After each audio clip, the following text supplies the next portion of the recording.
ইজা যুকিরুল্লাহ ওয়াজিলাত কুলুবুকুম, তাদের কলবটা আল্লাহর ভয়ে কেঁপে যায়। ওয়া ইজা তুলিয়াত আলাইহিম, বলতে যাচ্ছিলাম কোরআনের কথা।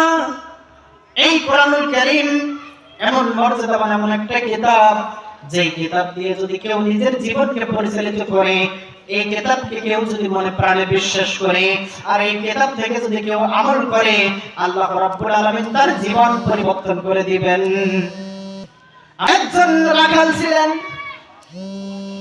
এই রাখাল যখন তার গরু ছাগল সব নিয়ে মাঠের মধ্যে চলে গিয়েছিলেন, যখন মাঠের মধ্যে গিয়েছিলেন, যখন মসজিদে আযান হয়েছিল, আর দেরি না করে সাথে সাথে ওখানে ওযু করে নামাজে দাঁড়িয়ে যেতেন।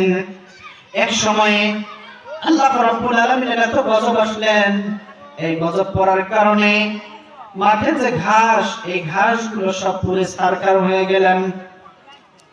এর আকালে বড় চিন্তা করলেন, আল্লাহ, আমি এই পশুগুলোকে এই মাঠের মধ্যে যে ঘাস, এই ঘাস খেলে লালন পালন করছিলাম, এখন তো দেখি এই মাঠের মধ্যে ঘাস নাই, আমি আমার এই পশুগুলোকে কি খিলাবো?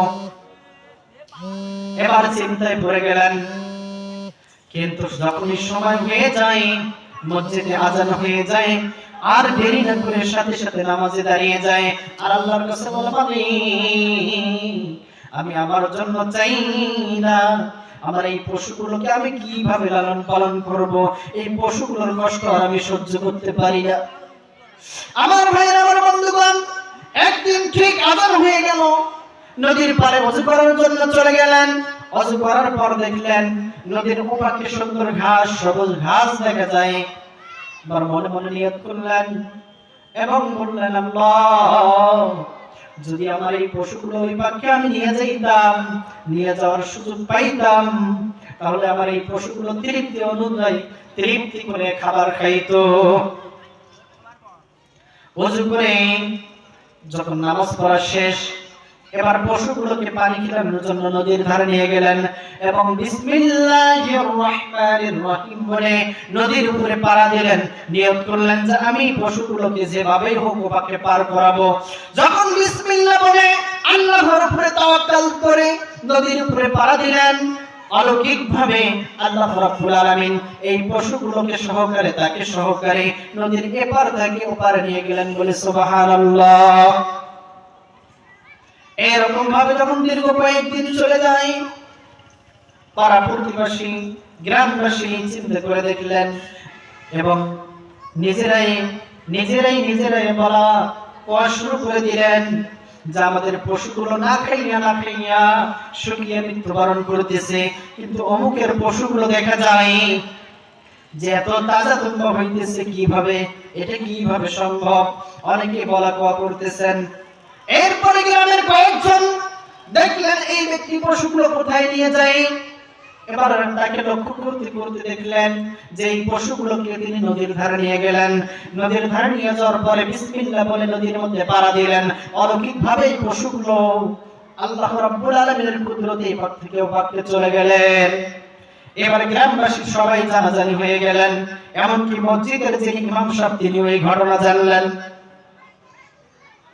এইবার ইমাম সাহেব চিন্তা করলেন, এই রাখাল যদি বিসমিল্লাহ বলে নদী পার হইতে পারে, আমি হলাম মসজিদের ইমাম, আমিও চিন্তা করে দেখি, আমিও এবার দেখবো বিসমিল্লাহ বলে নদী পার হইতে পারি কিনা।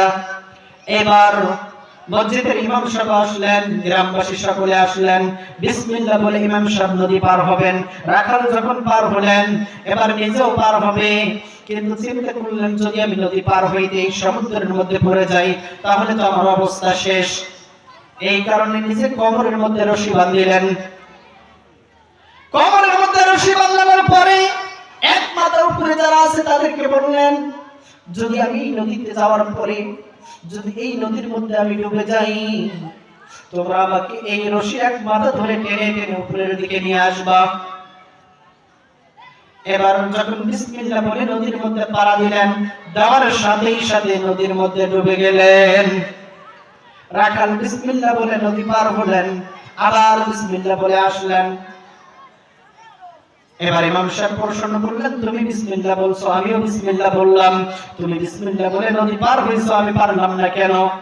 রাখাল ডাক দিয়ে বললেন, হুজুর আমি বিসমিল্লাহ বলছি, আমার বিশ্বাস আল্লাহর উপরে ছিল, আমার পেছনে রশি লাগা নাই, আমার পেছনে শিকল, আমার পেছনে আমার কোমরে কোনো দড়ি বাঁধা নেই। আর আপনি বিসমিল্লাহ বিশ্বাস করছেন, আল্লাহকে বিশ্বাস করছেন ঠিকই, কিন্তু আপনি ভরসা রাখছেন এই দড়ির উপরে। যদি আমি এই সমুদ্রের মধ্যে পড়ে যাই, আমার এই দড়ি ধরে যেন পেছন দিকে টান মারে, আমি যেন এখান থেকে উঠতে পারি।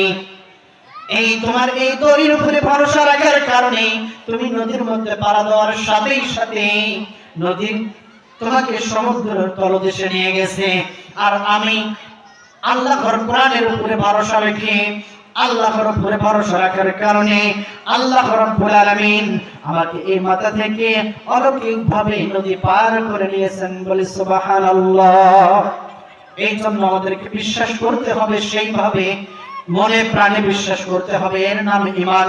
আমরা অনেকেই বলি, আল্লাহ রাব্বুল আলামিন কোরআনুল কারীমের মধ্যে বললেন, ইন্নামাল মুমিনুন, নিশ্চয় যারা মুমিন, আল্লাযীনা হুম ইযা যুকিরাল্লাহ, যারা মুমিন তারা আল্লাহর জিকির শুনলে, আল্লাহর কথা শুনলে তাদের কলবটা কেঁপে যায়, তাদের কলবটা আল্লাহর ভয়ে